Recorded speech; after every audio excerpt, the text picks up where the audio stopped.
Sir जो first मेरा ये क्वेश्चन है वो ये है कि create a system dependent business not a people dependent.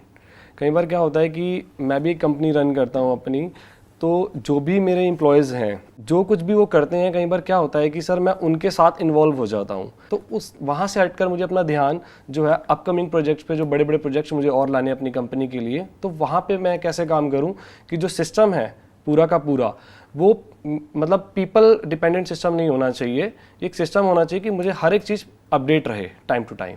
आपका क्या बिजनेस है? किस सर मेरा जो पूरा बिजनेस है वो ई कॉमर्स सर्विस प्रोवाइडर का बिजनेस है। तो वहाँ पर जितने भी ई कॉमर्स कंपनीज़ हैं, अमेजोन, फ्लिपकार्ट, स्नैपडील, वहाँ पे जितने भी प्रोडक्ट्स फोटोशूट्स होते हैं, जितने भी मॉडल्स अपैरल्स आप देखते हो, वो सबका फोटोशूट हमारे यहाँ पे होता है। तो आप मतलब काफ़ी हद तक हमारी लाइन से रिलेटेड हो गए, राइट? कैसे हम पीपल डिपेंडेंट से हट करके systems and processes driven business को बनाएं, क्योंकि अगर आप वो नहीं करेंगे तो आप नेक्स्ट लेवल पे नहीं जा सकते, आप कुछ एक्चुअल में बड़ा नहीं सोच सकते या बड़ा नहीं कर सकते। आपका जो बिजनेस है basically that is less of a product business, more of a service business, right? क्योंकि क्लाइंट्स आपको प्रोडक्ट्स देंगे या आप क्लाइंट्स को एक तरफ से अप्रोच करोगे, फिर उसमें से कुछ हाँ बोलेंगे, कुछ ना बोलेंगे, फिर आप उनके प्रोडक्ट शूट्स करेंगे। तो हर एक चीज़ को step by step break down करके डिफाइन किया जा सकता है कि पहले स्टेप में ये होता है, और फिर उसको असाइन किया जा सकता है कि ये जो सेट ऑफ प्रोसेसेस है ये इस पर्सन की रिस्पॉन्सिबिलिटी है, उसके बाद में इस पर्सन की रिस्पॉन्सिबिलिटी है, उसके बाद में इसकी है, उसके बाद में इसकी है।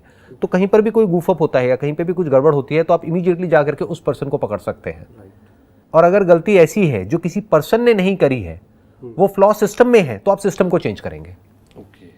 ज़्यादातर क्या होता है, जो एम्प्लॉयज़ होते हैं उनको खुद ही क्लियर नहीं होता कि मुझे एम्प्लॉय से क्या चाहिए, तो एम्प्लॉय बेचारा कितना भी कर दे, अपना 100% भी देते, वो भी कम पड़ जाता है एंड में। क्योंकि एम्प्लॉयर क्या करेगा, उसकी एक कमी को पकड़ करके सारे उसके किए किराए पे पानी फेर देगा। वो तरीका गलत है।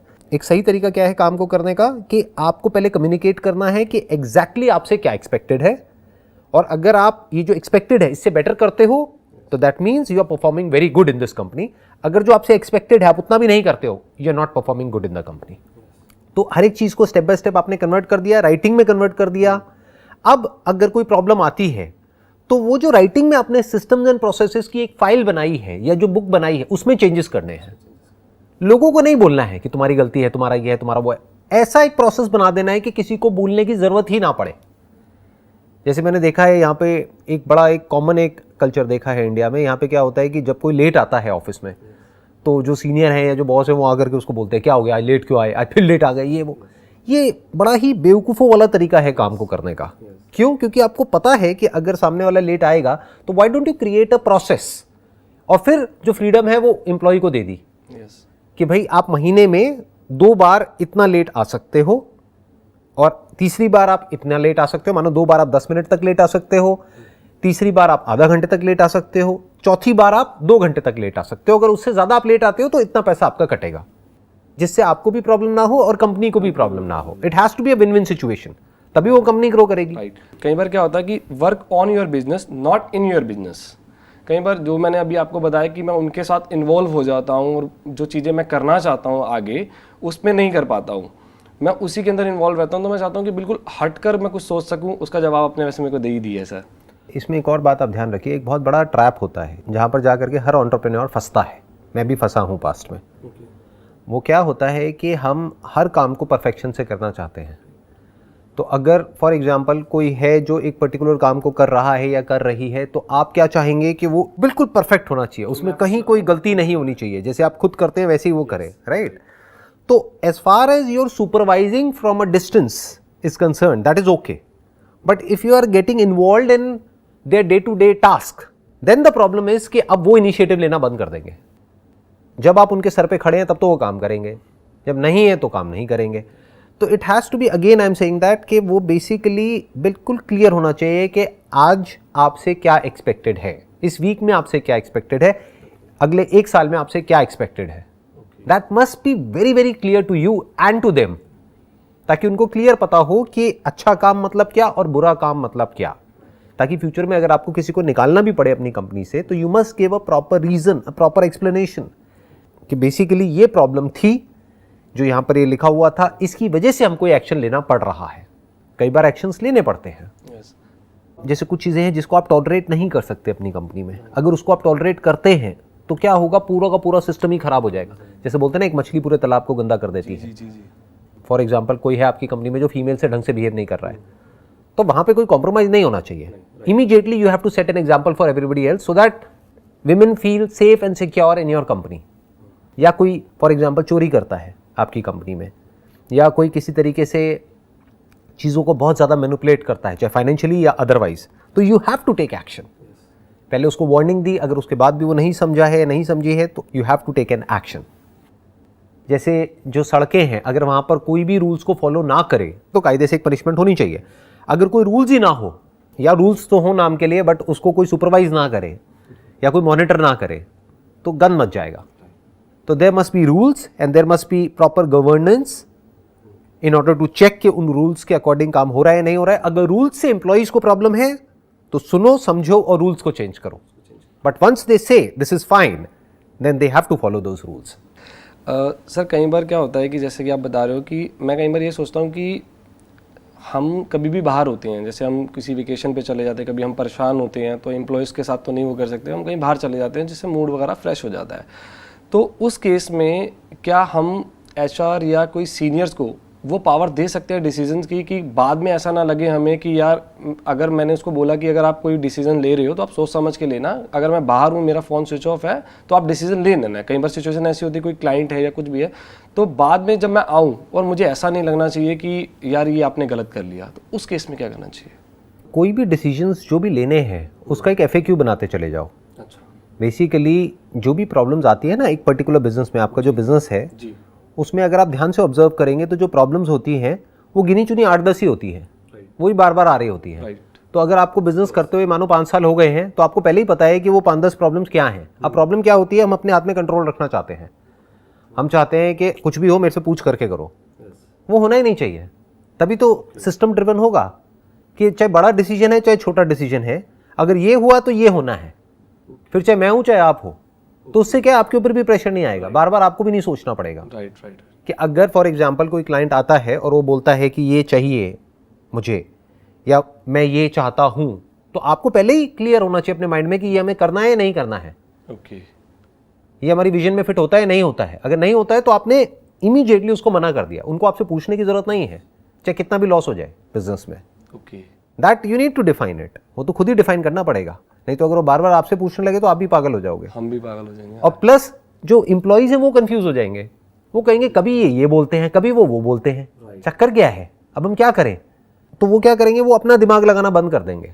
दूसरा, उनका आपके ऊपर ट्रस्ट कम हो जाएगा, क्योंकि वो कहेंगे कि यार ये अपनी बात के पक्के नहीं है, ये बार बार बात को चेंज करते हैं, कभी तो कहते हैं ये नहीं करना है, फिर खुद ही हाँ बोल देते हैं।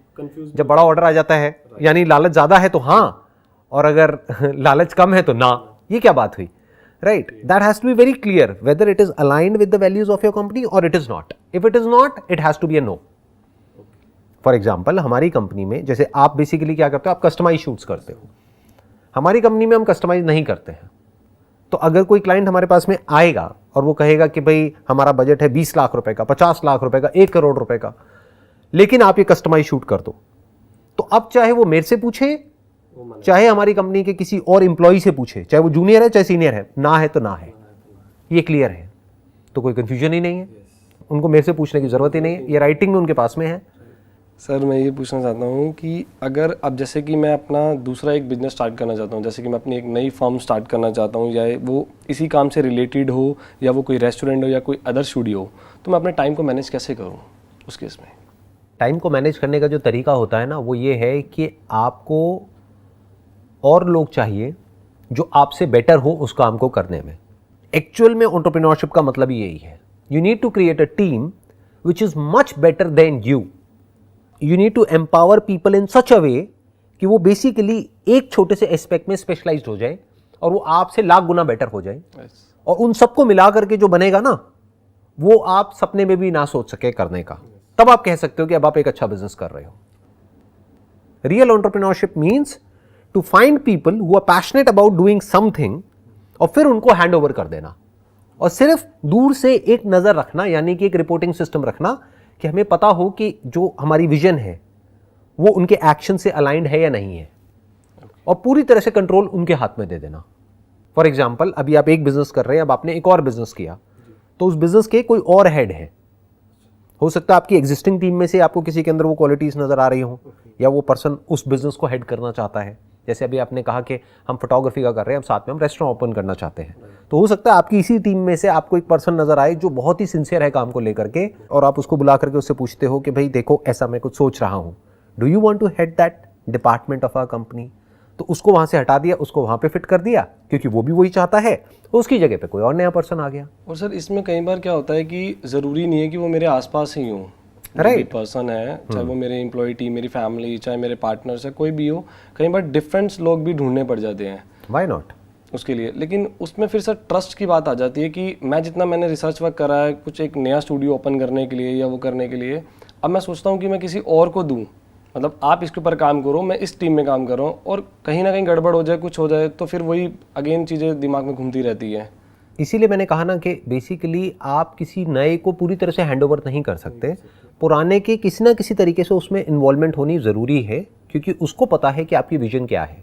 जो इंसान आपके साथ में पिछले 5 साल से है, तो आपको एग्जैक्टली पता है कि वो इंसान क्या है at the level of their actions, not what they are saying during the interview.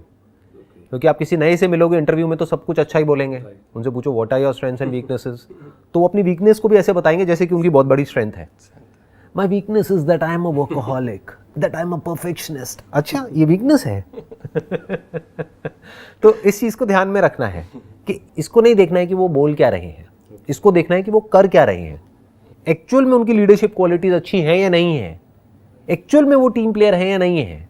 इसीलिए मैं कह रहा हूं कि ये जो टीम बनती है ना, धीरे धीरे ज्यादातर बिजनेसेस को ऐसे ही बड़ा किया जाता है। अगर वहां पे एक नया सीईओ भी अपॉइंट किया जाता है किसी दूसरे बिजनेस में, तो पुराने में से किसी ना किसी पर्सन को उसको असिस्ट करने के लिए वहां पर भेजा जाता है, so that you know what exactly is going on in that business on a day to day basis. नहीं तो आपको पता कैसे लगेगा? कोई नया आदमी आया तो वो तो आपको कुछ पता ही नहीं है, उसकी और आपकी विजन तो अलाइंड ही नहीं है, वो अलाइन होने में ही 6 महीने साल लग जाएंगे। And there is a strong possibility कि हो सकता है वो बंदा, जैसे 3 महीने का प्रोबेशन पीरियड होता है, तो या तो वो खुद छोड़ के चला जाएगा या फिर आपको ही उसको बोलना पड़ेगा कि नहीं हमारी विजन अलाइन नहीं हो रही, तो अब आप जाइए। तो अगर वो जाइए तो और कौन है वहां पर संभालने के लिए? राइट। तो that's what I am saying, that you need to build a core team of people which is like a family. तो उसी में से आगे डेलीगेट करना होता है और फिर बिजनेस को एक्सपैंड करना होता है। दोनों में फर्क समझ आया? एक है अ पर्सन जिस पे आपको ट्रस्ट है, और एक है वो पर्सन जो कैपेबल है। जरूरी नहीं है कि जिस पे आपको ट्रस्ट है वो कैपेबल भी हो। यस। तो ये भी एक बहुत बड़ी गलती होती है जो कई बार एंटरप्रेन्योर्स कर देते हैं कि एक पर्सन है वो कैपेबल तो है नहीं, उसको ले जा करके बिठा दिया वहाँ पे हेड बना दिया। अब बाकी के लोग कह रहे हैं किसको बिठाया हुआ है, इसको अकल तो है नहीं ना, इसको कुछ आइडिया है, इससे ज़्यादा तो हमको पता है। तो उसको आपने हेड नहीं बनाया, उसको असिस्ट करने के लिए वहाँ पर बिठा दिया, बट हेड कोई और है जो उस फील्ड का एक्सपर्ट है। जैसे रेस्टोरेंट का बिजनेस है तो हेड कौन है? जो शेफ है, जिसको 10 साल का एक्सपीरियंस है, वो और शेफ्स को बताएगा ना कि वो क्या सही कर रहे हैं क्या गलत कर रहे हैं। अब अपनी पुरानी टीम में से अपने कंफर्ट जोन की वजह से आपने कहा कि मेरे को इस पे बड़ा विश्वास है, तुम हेड करो। अब वो जा करके उनको बता रहा है तुमने ये कर दिया, वो कर दिया, अब इसका टेस्ट अच्छा नहीं है, वो कोई सुनेगा ही नहीं उसकी। वो कहेगा कौन है ये, क्यों मेरा सर खा रहा है ये, समझ गए? तो बंदे ही नहीं टिकेंगे, तो लोग नहीं टिकेंगे आपके वहाँ पे कंपनी में। Sir, what is the source of your positive energy always? I would call it positive energy, I would call it a solution oriented approach. कि बेसिकली ये पॉजिटिव एनर्जी जो वर्ड है ना, ये मेरे को पर्सनली पसंद नहीं है। लोग जोड़ देते हैं मेरे नाम के साथ में मोटिवेशनल स्पीकर, पॉजिटिव थिंकिंग। अब लोग क्वेश्चंस ही ऐसे पूछेंगे तो मेरे को जवाब भी वैसे ही देने पड़ेंगे ना, क्योंकि जैसे सामने से क्वेश्चंस आएंगे मुझे उसी लेवल पर आकर के उनसे बात करनी पड़ेगी, नहीं तो वो डिस्कनेक्ट हो जाएंगे। तो अगर कोई पूछेगा how to be positive all the time, how to be happy all the time, तो मुझे शुरू तो वहीं से करना होगा। लेकिन अगर आप ध्यान से मेरे सेशंस को ऑब्जर्व करेंगे, I always say look at reality as it is. Reality को समझो, रियलिटी में अगर प्रॉब्लम है तो उसका सॉल्यूशन निकालो, अगर प्रॉब्लम नहीं है तो उसको समझो, और जब समझ लेते हो तो वो प्रॉब्लम डिसॉल्व हो जाती है। और दूसरा क्या होता है कि हमें खुद अंदर से समझ आ जाता है कि अच्छा इसका आंसर ये है कि मेरा ये बिहेवियर है जिसकी वजह से प्रॉब्लम हो रही है, तो let me change my behaviour, not the other person's behaviour. That is one way of looking at it. Second is accepting the person as he or she is, that is second. Third is कि अगर actual में problem है तो ये नहीं कि अपने मन में कुछ भी सोचे चले जा रहे हैं, जा करके उसको बोला, लड़ाई होती है होने दो, इससे ज्यादा क्या होगा? डरना क्या है? डर डर के क्यों जीना है? या तो थोड़ी देर की होगी या हो सकता है परमानेंट ही हो जाए, रिलेशनशिप खत्म हो जाए, होने दो। जब होनी ही है 1 साल बाद भी 10 साल बाद भी, तो अभी हो जाए ना। तो all I am saying is mind पे बैगेज रखने से अच्छा है कि बी सॉल्यूशन ओरिएंटेड। कोई प्रॉब्लम है तो उससे भागो मत, उसको पोस्टपोन मत करो, उसको सॉल्व करो, ताकि आपका जो माइंड है वो फ्री रहे कुछ एक्चुअल में ढंग के काम करने के लिए। Sir, how to use the brain properly? Brain को अपने गोल से रिलेटेड, मतलब मेरे दिमाग में हमेशा मेरे गोल से रिलेटेड चीज़ रहनी चाहिए। जबकि मैंने आपके सेशन में भी देखा, और मैंने जब आपके सेशन में बुक्स जो थी मैंने उनको भी पढ़ा है कि आपके जो भी गोल्स हैं वो आपके सामने ज़रूर होने चाहिए, जो कि मेरे ऑफिस में भी मेरे सामने हैं। लेकिन मैं चाहता हूँ कि वो हमेशा मेरे माइंड में रहनी चाहिए, वो चीज़ मेरे माइंड में घूमते रहना चाहिए कि मुझे अब ये करना है या ऐसे ही करना है या वो करना है एंड ऑल। देखो, इसको ध्यान से समझना। बेसिकली ये एक बहुत ही कॉम्प्लिकेटेड टॉपिक है। मैं इसको थोड़ा सा सिंप्लीफाई करने की कोशिश करूँगा ताकि ये आपको क्लियर हो पाए। आइडियली आपका दिमाग गोल पर फोकस नहीं होना चाहिए, काम पर होना चाहिए। दोनों में बड़ा फ़र्क है। गोल है जो आपको 1 साल बाद या 2 साल बाद या 4 साल बाद अचीव करना है। काम क्या है? जो एक्चुअल में आज करना पड़ेगा, अभी करना पड़ेगा, डेली करना पड़ेगा अगले 1 साल तक उसको अचीव करने के लिए। तो ध्यान कहाँ होना चाहिए?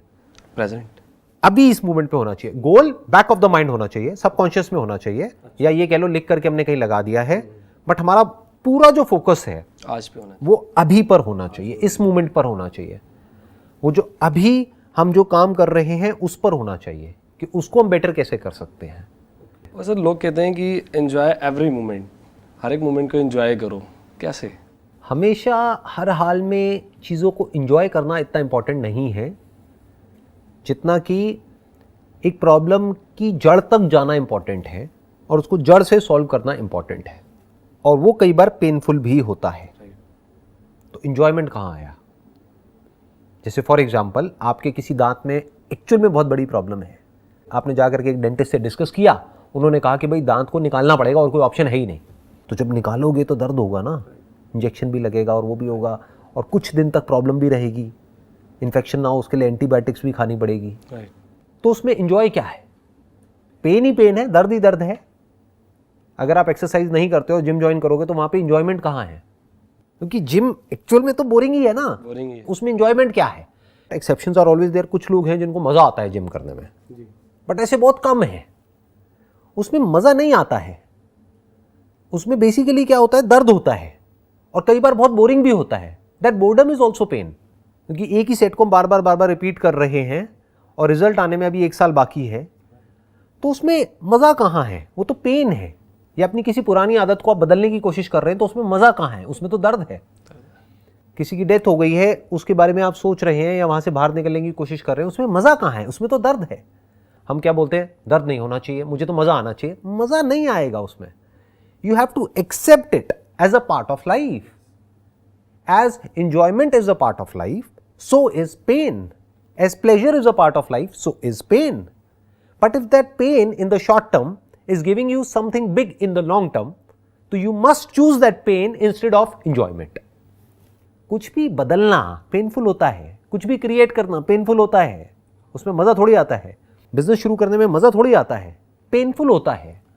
अपना सब कुछ लगा देते हैं, उसके बाद में कुछ भी नहीं होता है, तो उसमें मज़ा थोड़ी ना आएगा। फेलियर में मज़ा किसको आता है? स्कूल में अगर कोई फेल हो जाएगा उसको मज़ा आएगा क्या? या टॉप करेगा तब मज़ा आएगा, बट सब तो टॉप नहीं कर सकते। तो फिर ये सवाल कहाँ से आया कि भाई हम हमेशा खुश कैसे रहें? इसका मतलब क्या है कि सब खुश कैसे रहें हमेशा? That is not possible. तो हमें क्या करना है? जो रियलिटी है उसको एज इट इज़ देख लेना है कि अगर दुख हो रहा है तो उस दुख से भागना नहीं है, एक्सेप्ट करना है। आप उसको एक्सेप्ट भी बोल सकते हैं, उसको ये भी बोल सकते हैं, रियलिटी को एज इट इज देखना है। फॉर एग्जाम्पल, आप एक नदी के इस तरफ खड़े हुए हैं और आप उस नदी में से निकल रहे हैं और कोई रास्ता नहीं है दूसरी तरफ जाने का, तो आपको पता है कि वहां पर जो पत्थर है उसकी वजह से पैरों में चोट लगेगी, दर्द होगा, हो सकता है कट भी जाएगा, हो सकता है खून भी आएगा। बट अब आपको अपने आप से पूछना है कि उधर जाना कितना इंपॉर्टेंट है आपके लिए। हो सकता है अभी जहां पर आप खड़े हो वहां पर रोज रोज का टॉर्चर है, तो अब आप क्या कहोगे कि इसको पार करने में 1 घंटा लगेगा, 1 घंटे का टॉर्चर है ना, नो प्रॉब्लम, देखा जाएगा। तो उसमें मजा नहीं आएगा, पेन होगा, but you have to go through that pain in order to achieve something meaningful in life many a times.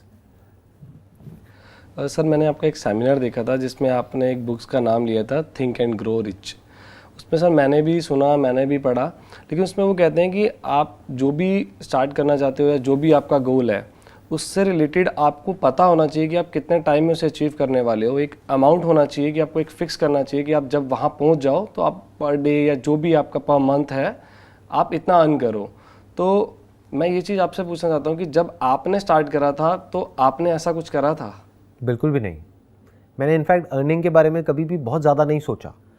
हाँ, प्लान किया कि बिजनेस लॉस मेकिंग नहीं होना चाहिए, बट ऐसे मैंने कभी भी कोई गोल सेट नहीं करे कि मुझे इतना अर्न करना है, उतना करना है, क्योंकि इसमें प्रॉब्लम पता है क्या है?